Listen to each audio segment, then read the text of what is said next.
Okay, I'm doing a work industries because I'm watching a CBC News YouTube video, and it says Canada's military is expanding its recruitment process. Here's how. By the way, I would have put dot dot dot if that's the end of your title. Okay, so I've done a few vlogs over the years since COVID and being stuck in Canada instead of going back to volunteer to teach for free counseling skills to people already counseling, and also work as a learning specialist in in a school or two there. Okay, so some of the things I've been stuck in Canada, some of the patterns I've noticed in applying for the Canadian Armed Forces, BC sheriffs for sure, the RCMP, and a variety of things that I don't know. People think I'm supposed to fit this particular category to fit in. So now the Canadian Armed Forces are slacking a little bit in their recruitment because they can't recruit enough without making those changes. And for me, by the way, it'd be nice if you allow for more part-time work because of my age, but because also the proto societies of Canada that I've lived among have created worsening scenario of irritable bowel syndrome, right? And it's been 4 months, I think, since I've had a regular bathroom, and it's still an issue. So yes, for me, the issue when I apply for things like BC Sheriff, and they ask questions like, "Have you ever had this issue with a university or banned from a school?" Yes, but I wasn't banned from a school because I was unethical.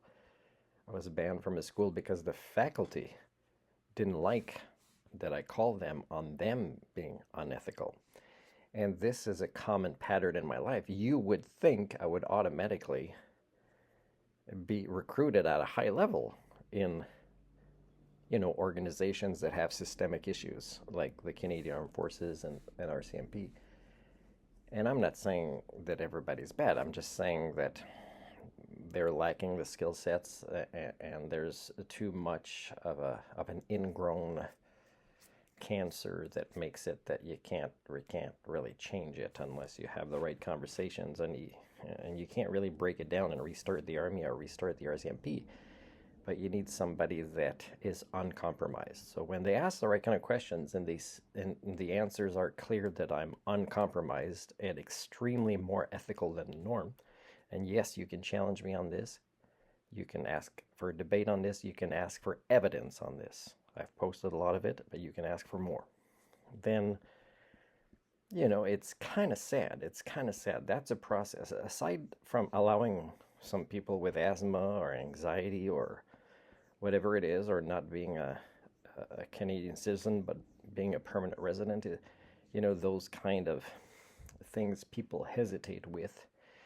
Just have a kind of a better process for the probation period with more mentors, let's say, that are some of your more ethical people, and not mentors that will domesticate people into being part of the systemic issues. That's not what I mean. You have to acknowledge what your systemic issues are and account for them for the probation period of people.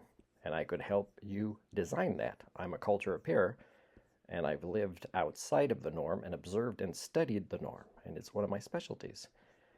Now, will I ever be hired? Well, I might try again for the Canadian Armed Forces, but I've put videos and I've sent screenshots to a few of the MPs that were in charge of that, and I tell you, I don't get answers.